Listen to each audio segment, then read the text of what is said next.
ದಯವಿಟ್ಟು ಅನ್ಯಥಾ ಭಾವಿಸಬೇಡಿ. ಯಾವುದೇ ಸಮುದಾಯವನ್ನು ದ್ವೇಷಿಸುವುದಕ್ಕೋ ಅಥವಾ ಸಂಘರ್ಷಕ್ಕಾಗಿಯೋ ನಾನು ಈ ಮಾತನಾಡುತ್ತಾ ಇಲ್ಲ. ನನ್ನ ಜೊತೆಗಿದ್ದ ಒಬ್ಬ ಹುಡುಗ ಹೇಳಿದ ಮಾತು, ನೀವೆಲ್ಲ ಹೋಗಿ ಗೋವನ್ನು ಅಮ್ಮ ಅಮ್ಮ ಅಂತ ಹೇಳ್ತೀರಲ್ಲ, ಗೋವೇನು ನಿಮ್ಮನ್ನು ಹೆತ್ತವಳ ಅಂತ ಯಾರೋ ಕೇಳಿದ್ರಂತೆ. ಅವನು ಕೇಳಿದ ಅರ್ಥ ಬೇರೆ, ವ್ಯತಿರಿಕ್ತವಾದದ್ದು. ಅದಕ್ಕೆ ಹುಡುಗ ತಿರುಗಿ ಹೇಳಿದ, ನಮ್ಗೆ ಗೊತ್ತಿಲ್ಲಪ್ಪ, ನೀವು ಯಾರನ್ನೋ ಫಾದರ್ ಫಾದರ್ ಅಂತ ಕರೀತಾರಲ್ಲ, ಅವ್ರು ನಿಮ್ಗೆ ಜನ್ಮಕ್ಕೆ ಕಾರಣರೋ ಅಂತ ತಿರುಗಿ ಕೇಳದ್ನಂತೆ. ಯಾಕೆ ಈ ಮಾತು ಅಂತಂದ್ರೆ, ಗೋವನ್ನು ತಾಯಿ ಅಂತ ಕರೀತೀರಲ್ಲ, ಅವಳು ನಿಮ್ಮನ್ನು ಹೆತ್ತವಳ ಅಂತ ಪ್ರಶ್ನೆ ಮಾಡಿದಾಗ ಒಬ್ಬನಿಗೆ ಎಷ್ಟು ನೋವಾಗಬಹುದೋ ಅಷ್ಟೇ ನೋವು ಮತ್ತೊಂದು ಪ್ರಶ್ನೆಯಿಂದ ಇನ್ನೊಬ್ಬನಿಗೂ ಆಗುತ್ತದಲ್ಲ.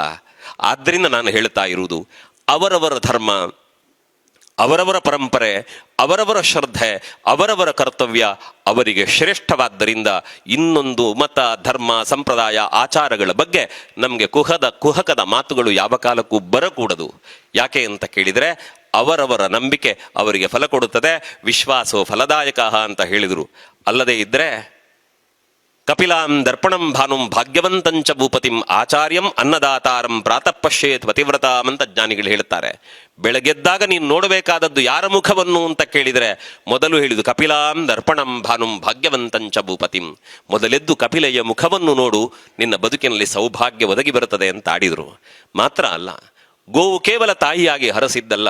ನಮ್ಮ ನಂಬಿಕೆ ಏನುತ್ತೆ ಅಂತಂದರೆ, ಮನೆಯಿಂದ ಬೆಳಗೆದ್ದು ಹೊರಗೆ ಬಂದವನೇ ಗೋವಿನ ಮುಖವನ್ನು ನೋಡಿದರೆ ನಮ್ಮ ಪಾಪಗಳು ಪರಿಹಾರವಾಗ್ತವೆ. ಮಾತ್ರ ಅಲ್ಲ, ಒಂದು ಮನೆಗೆ ಬರಬಹುದಾದಂತಹ ಅರಿಷ್ಟವನ್ನು ಗೋಮಾತೆ ಸ್ವೀಕರಿಸುವುದರ ಮೂಲಕ ತನಗೆ ಬದುಕನ್ನು ಕೊಟ್ಟವನನ್ನು ಸಂರಕ್ಷಿಸ್ತಾಳೆ ಅಂತ ಗೋವಿನ ಬಗ್ಗೆ ಹೇಳಿ ಕಣ್ಣೀರು ಹಾಕಿದ ಪುಣ್ಯಾತ್ಮನನ್ನು ನೋಡಿದ್ದೇನೆ ನಾನು. ಕೋಟದ ಹತ್ರ ಒಂದು ಬಡವರ ಮನೆ ಇದೆ. ದನ ಸಾಗುತ್ತಾರವರು. ಅವರ ಮನೆಯಲ್ಲಿ ಒಂದಾದ ಮೇಲೆ ಅರಿಷ್ಟಗಳು, ಎಚ್ಚೆತ್ತುಕೊಳ್ಳಲಾಗದಂತಹ ಸಂಕಟಗಳು. ಅವರ ಮನೆಯಲ್ಲಿ ಸಾಕಿದ 2 ದನಗಳು ಸತ್ತು ಹೋದವು. ತುಂಬ ಪ್ರೀತಿಯಿಂದ ಸಾಕ್ತಾ ಇದ್ರು. ನೋಡಿದ್ದೇನೆ ನಾನು. ಅವ್ರ ಮನೆಯೊಳಗೆ ಮಧ್ಯಾಹ್ನ ಊಟ ಮಾಡಿ ಮಲಗಿದ್ರೆ ಆ ದನ ಮನೆಯೊಳಗೆ ಬಂದು ಅವರ ಮುಖವನ್ನು ನೆಕ್ಕಿ ಅವರ ಪಕ್ಕದಲ್ಲಿ ಮಲಗ್ತಾ ಇದ್ದದ್ದು ನನ್ನ ಕಣ್ಣಾರೆ ಕಂಡಿದ್ದೆ ನಾನು. ಅಂತಹ ಗೋವನ್ನು ಕಳಕೊಂಡವರು ಗೊಂದಲಕ್ಕೀಡಾಗಿ ಹೋಗಿ ಜ್ಯೋತಿಷ್ಯರ ಮನೆಗೆ ಹೋಗಿ ಕೇಳ್ತಾರೆ, ನಮ್ಮನೇಲಿ ಹೀಗೆಲ್ಲ ಆಗ್ತಿದೆ ಯಾಕೆ ಅಂತ. ಜ್ಯೋತಿಷ್ಯರು ಹೇಳಿದ್ರಂತೆ, ನೋಡು, ನೀನು ನಿನ್ನ ಸಂತಾನ ಸಮೇತ ಹೋಗಬೇಕಿತ್ತು, ನೀವು ನಿರ್ವಂಶವಾಗ್ತಿದ್ದೀರಿ. ಆದರೆ ನಿಮ್ಮ ಮನೆಗೆ ಬಂದಂತಹ ಆಪತ್ತನ್ನು ಆ ಗೋಮಾತೆ ತಗೊಂಡು ಅವಳು ಹೊರಟು ಹೋದ್ಲು ಅಂತ ಅವ್ರು ಆಡದ್ರಂತೆ. ಯಾಕೆ ಈ ಮಾತನ್ನು ನಿಮ್ಮ ಮುಂದೆ ಹೇಳ್ತೇನೆ ಅಂತ ಕೇಳಿದರೆ, ಒಂದು ಗೋವು ಅನ್ನುವುದು ಭಾರತೀಯರಿಗೆ ಕೇವಲ ಸಾಕು ಪ್ರಾಣಿ ಅಲ್ಲ, ಅದು ನಮಗೆ ಅನ್ನ ಕೊಟ್ಟ ಅಮ್ಮ, ನಮಗೆ ಬದುಕು ಕೊಟ್ಟ ತಾಯಿ ಆಕೆ. ಆದ್ದರಿಂದಲೇ ಆ ಗೋವನ್ನು ಸಾಕುವ ಯಜಮಾನನಿಗೆ ತನ್ನ ಮನೆಯ ಗೋಮಾತೆ ಹೊರಟು ಹೋದಾಗ ತನ್ನ ಅಮ್ಮನನ್ನು ಕಳ್ಕೊಂಡಿದ್ದೇನೆ ಅನ್ನುವ ನೋವು ಕಾಣಿಸಿಕೊಳ್ಳುವುದು ಆ ಕಾರಣದಿಂದ.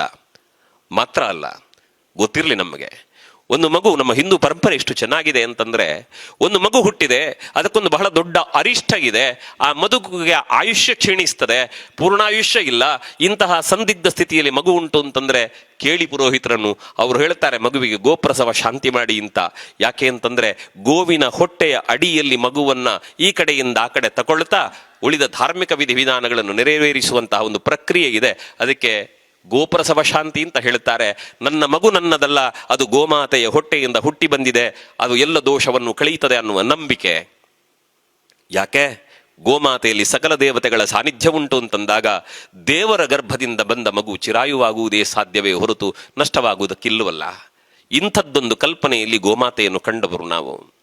ಮಾತ್ರ ಅಲ್ಲ, ಕೃಷ್ಣನ ಬಗ್ಗೆ ಹೇಳಿದರೆ, ಕೃಷ್ಣನ ಕೊಳಲನಾದಕ್ಕೆ ಗೋವುಗಳು ಬಂದವು ಅಂತ ಕಥೆ ಹೇಳ್ತೇವೆ. ಯಾರು ಕೃಷ್ಣ?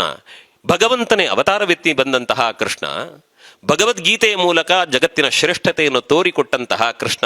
ಅಂತಹ ಭಗವಂತ ಗೋವಿನ ಸಾಂಗತ್ಯದಲ್ಲಿ ವಿಹರಿಸ್ತಾನೆ, ಆತ ಲೋಕಪೂಜ್ಯನ ಆಗುತ್ತಾನೆ ಅನ್ನುವುದಾದರೆ ಗೋವಿನ ಮಹತ್ವ ಎಷ್ಟು ಅನ್ನುವುದನ್ನು ಅರ್ಥೈಸಿಕೊಳ್ಳಬೇಕಲ್ಲ.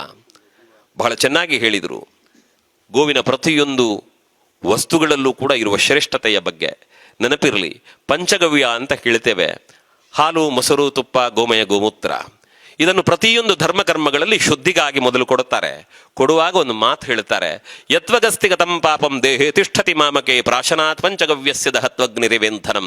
ಈ ಪಂಚಗವ್ಯ ಯಾಕೆ ಕೊಡ್ತೇನೆ ಅಂತ ಕೇಳಿದರೆ, ಕುಡಿಯುವುದರ ಮೂಲಕ ಏನಾಗಬೇಕು ಅಂತಂದರೆ ನನ್ನ ದೇಹದಲ್ಲಿರುವಂತಹ ದೋಷಗಳು ನಷ್ಟವಾಗಬೇಕು. ಹೇಗೆ ಅಂತ ಕೇಳಿದರೆ, ಉರಿಯುವ ಬೆಂಕಿಗೆ ಕಟ್ಟಿಗೆ ಇಟ್ಟರೆ ಮತ್ತೆ ಆ ಕಟ್ಟಿಗೆಯನ್ನದು ಭಸ್ಮ ಮಾಡುತ್ತಾ ಹೋದ ಹಾಗೆ ಪಂಚಗವ್ಯ ಪ್ರಾಶನದಿಂದ ನನ್ನ ದೇಹದಲ್ಲಿರುವ ದೋಷಗಳು ನಾಶವಾಗಲಿ ಅಂತ ಪ್ರಾರ್ಥಿಸ್ತಾರೆ. ಆ ಸಾಮರ್ಥ್ಯ ಪಂಚಗವ್ಯಕ್ಕಿದೆ.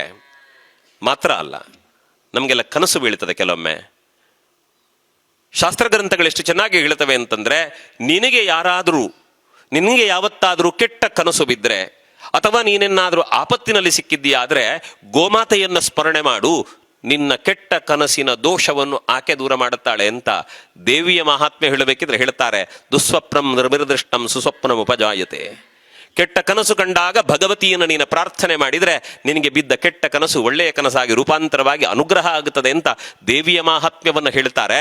ಅಂಥದ್ದೇ ಮಾತು ಗೋವಿನ ಬಗ್ಗೆ ಬರುವುದಾದರೆ, ಗರ್ಭಗಡಿಯಲ್ಲಿ ಕುಳಿತಂತಹ ಭಗವತಿಗೂ ಹಟ್ಟಿಯಲ್ಲಿ ಕಟ್ಟಿದ ಗೋಮಾತೆಗೂ ವ್ಯತ್ಯಾಸ ಇಲ್ಲ ಅನ್ನುವುದು ಬಹಳ ಸ್ಪಷ್ಟವಾಗಿ ತಿಳಿಯಬೇಕು. ಇನ್ನು ಗೋಮಾತೆಯ ಔದಾರ್ಯ, ಎಷ್ಟು ಪ್ರೀತಿಯಿಂದ ಗೋವನ್ನು ಸಾಕೋನಾದರೂ ಗೋವಿಗೆ ಕೊಡುವುದೇನು ಹೇಳಿ?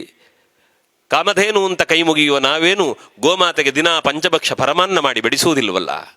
ನಮಗೆ ಉಣ್ಣುವುದನ್ನು ಬೇಕಾದಿಟ್ಟು ಬೇಡವಾದದ್ದನ್ನು ಗೋಮಾತೆಗೆ ಕೊಟ್ಟದ್ದು ನಾವು ತಿನ್ನುವುದಿಲ್ಲ ಅನ್ನುವ ಕಾರಣಕ್ಕೆ ನಾವು ಹುಲ್ಲನ್ನು ಗೋವಿಗೆ ಕೊಟ್ಟದ್ದೇ ಹೊರತು, ನಾವು ತಿನ್ನುವುದಾದರೆ ದನಕ್ಕೆ ಹುಲ್ಲನ್ನು ಕೊಡುವಂಥವರಲ್ಲ ಮನುಷ್ಯರಾದ ನಾವು.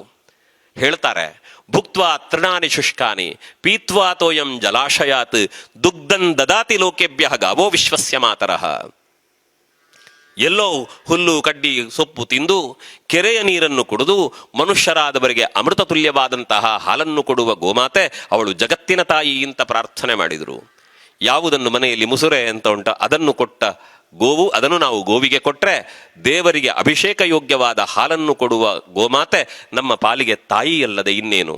ಹಾಗಿದ್ರೆ ಅಮ್ಮನಿಗೆ ಯಾಕೆ ಹೋಲಿಸುವುದು ಅಂತ ಕೇಳಿದರೆ, ತಾನೇ ಹೆತ್ತು ಮಡಿಲಲ್ಲಿ ಪೋಷಿಸಿ ಬೆಳೆಸಿ ತನ್ನ ದೇಹದ ರಕ್ತವನ್ನು ಹಾಲಿನ ರೂಪದಲ್ಲಿ ಕುಡಿಸಿದಂತಹ ತಾಯಿಗೆ ತನಗಿಂತ ಎತ್ತರಕ್ಕೆ ಬೆಳೆದ ಮಗ ಅಮ್ಮನಲ್ಲಿ ಬಂಗಾರ ಉಂಟು ಅನ್ನುವ ಕಾರಣಕ್ಕೆ ಕೊಲ್ಲುವುದಕ್ಕೆ ಮುಂದಾದ ಕಥೆಯನ್ನು ಕೇಳಿದ್ದೇವೆ. ಹೇಳಿದ್ದನ್ನು ಕೇಳಲಿಲ್ಲ, ಕೇಳಿದ್ದನ್ನು ಕೊಡುವುದಿಲ್ಲ ಅನ್ನುವ ಕಾರಣಕ್ಕೆ ಅಮ್ಮನನ್ನು ಎಡಗಾಲಲ್ಲಿ ಒದ್ದ ಮಕ್ಕಳ ಕೆಟ್ಟ ಕೆಲಸಗಳ ಬಗ್ಗೆ ನಾವು ವಿಚಾರವನ್ನು ತಿಳಿದಿದ್ದೇವೆ. ಅಂಥ ತಾಯಿಯನ್ನು ಹೋಗಿ ಕೇಳಿ ಅವಳು ದೇವರ ಮುಂದೆ ನಿಂತು ಹೇಳ್ತಾಳೆ, ದೇವರೇ ನನ್ನ ಮಗನಿಗೆ ಒಳ್ಳೆಯ ಬುದ್ಧಿ ಕೊಡು ಅಂತ ಕೇಳ್ತಾಳೆ ಹೊರತು ಮಗ ಹಾಳಾಗಲಿ ಅಂತ ಅಮ್ಮ ಹೇಳಲಿಲ್ಲ. ಅದನ್ನೇ ಆರಂಭದಲ್ಲಿ ಹೇಳಿದ್ದು. ಬಹುಶಃ ತನ್ನ ಹಾಲನ್ನೇ ಕುಡಿದು ಕುಡಿದು ಕುಡಿದು ಬೆಳೆದು ದೇಹದಷ್ಟಪುಷ್ಟವಾಗಿ ದೇಹದಲ್ಲಿ ತಾಕತ್ತುಂಟು ಅನ್ನುವ ಕಾರಣಕ್ಕೆ ಹಾಲು ಕೊಟ್ಟ ಗೋಮಾತೆಯ ತಲೆ ಕಡಿಯುವಲ್ಲಿಗೆ ಬಂದರೂ ಕೂಡ ಗೋಮಾತೆ ಅವನಿಗೆ ಒಳ್ಳೆದಾಗಲಿ ಅಂತೇ ಹಾರೈಸಿದ್ದಾಳೆ ಹೊರತು ಕೆಟ್ಟದನ್ನು ಹಾರೈಸಿದ್ದಿಲ್ಲ. ಆ ಕಾರಣಕ್ಕೆ ಗೋಮಾತೆಯ ಬಗ್ಗೆ ನೆನಪಿಸಬೇಕು. ಗೋದಾನದ ಬಗ್ಗೆ ಮಾತನಾಡುವ ನಾನು ಗೋವಿನ ಬಗೆಗೆ ಯಾಕೆ ಮಾತನಾಡುತ್ತೇನೆ ಅಂತ ಕೇಳಿದರೆ, ಅಂಥದ್ದೊಂದು ಶ್ರೇಷ್ಠವಾದದ್ದನ್ನು ಒಬ್ಬ ವ್ಯಕ್ತಿ ಮುಕ್ತ ಮನಸ್ಸಿನಿಂದ ಒಂದು ಕುಟುಂಬದ ಉದ್ಧಾರಕ್ಕಾಗಿ ದಾನ ಮಾಡುತ್ತಾರೆ ಅಂತ ಆದರೆ ಆ ಮಹಾತ್ಮನ ಪುಣ್ಯ ಪೂರ್ವಜನ್ಮದ ಸುಕೃತ ಎಷ್ಟಿರಬಹುದು ಅಂತ ನಾವು ಈ ಹೊತ್ತಿಗೆ ಯೋಚಿಸಬೇಕಷ್ಟೇ. ಯಾಕೆ ಅಂತಂದರೆ, ಒಳ್ಳೆಯದನ್ನು ಕೊಡುವುದಕ್ಕೂ ಭಾಗ್ಯ ಬೇಕಲ್ಲ, ಯೋಗ್ಯತೆ ಬೇಕಲ್ಲ. ನಮಗೆ ಬೇಡವಾದದ್ದನ್ನು ಇನ್ನೊಬ್ಬರಿಗೆ ಕೊಡುವುದು ದೊಡ್ಡ ವಿಷಯ ಅಲ್ಲ, ನಮಗೆ ಅಗತ್ಯ ಇಲ್ಲ, ಇನ್ನೊಬ್ಬರಿಗೆ ಕೊಡೋಣ. ಆದರೆ ಅದಕ್ಕೊಂದು ಮೌಲ್ಯ ಇದೆ, ಅದಕ್ಕೊಂದು ಭಾವನೆ ಇದೆ, ಅದರ ಹಿಂದೆ ಒಂದು ಶ್ರದ್ಧೆ ಇದೆ. ಇವತ್ತು ನಾನು ನೋಡಿದೆ, ಅವರು ಗೋಪೂಜೆಯನ್ನು ಮಾಡಬೇಕಿದ್ರೆ ಅಲ್ಲಿ ಬರ್ತಾರೆ ಮಕ್ಕಳು ಮಡದಿಯ ಜೊತೆಗೆ. ಆ ಮಕ್ಕಳು ಕೈಯಲ್ಲಿ ಸಿಹಿ ತಿಂಡಿ ಹಿಡ್ಕೊಂಡು ಗೋವಿ ಕೊಡ್ಲಿಕ್ಕೆ ಬಂದರೆ ರವೀಂದ್ರ ಶೆಟ್ಟರು ಕೈಯಲ್ಲಿ ಹಿಡಿದ ಆರತಿಯನ್ನು ಹಿಡಿದು ಒಮ್ಮೆ ಮನೆಯ ಕಡೆ ಮುಖ ಮಾಡಿ ಅವರ ಮನೆಯ ದೇವರ ಕೋಣೆಯಲ್ಲಿ ಪೂಜೆ ಮಾಡಿದ ದೇವರನ್ನು ಪ್ರಾರ್ಥನೆ ಮಾಡುತ್ತಾರೆ. ಅಲ್ಲಿಂದ ತಿರುಗಿ ಇಲ್ಲೊಬ್ಬ ಅವರನ್ನು ರಕ್ಷಣೆ ಮಾಡುವುದಕ್ಕಿರುವಂತಹ ಧರ್ಮದೇವತೆಯ ಸಾನ್ನಿಧ್ಯಕ್ಕೆ ಕೈ ಮುಗಿಯುತ್ತಾರೆ. ಆ ಬಳಿಕ ಆರತಿ ಎತ್ತುತ್ತಾರೆ. ಯಾಕೆಂದ್ರೆ ರವೀಂದ್ರ ಶೆಟ್ಟರಿಗೆ ಗೊತ್ತಿದೆ, ಇದನ್ನು ನಾನು ಮಾಡುತ್ತಾ ಇಲ್ಲ, ಇಂತಹ ಕಾರ್ಯಗಳನ್ನು ಅವರು ನನ್ನ ಮೂಲಕ ಮಾಡಿಸ್ತಾ ಇದ್ದಾರೆ ಅನ್ನುವ ಭಾವದ ಜೊತೆಗೆ ನಾನು ನಂಬಿದ ದೇವರು ಗೋಮಾತೆಯಲ್ಲಿದ್ದಾರೆ ಅನ್ನುವ ಕಾರಣಕ್ಕೆ ಆರತಿ ಬೆಳಗ್ಗೆ ನಮಸ್ಕಾರ ಮಾಡಿ ದಾನ ಕೊಡುತ್ತಾರಲ್ಲ. ಇಂತಹ ಪುಣ್ಯ ಕಾರ್ಯಗಳಿಗಿರುವ ಯೋಗ್ಯತೆ ಏನು ಅನ್ನುವುದನ್ನು ಹೇಳುವುದಕ್ಕಷ್ಟೇ ಗೋವಿನ ಬಗೆಗೆ ನಾನು ಆಡಿದ ಮಾತುಗಳು.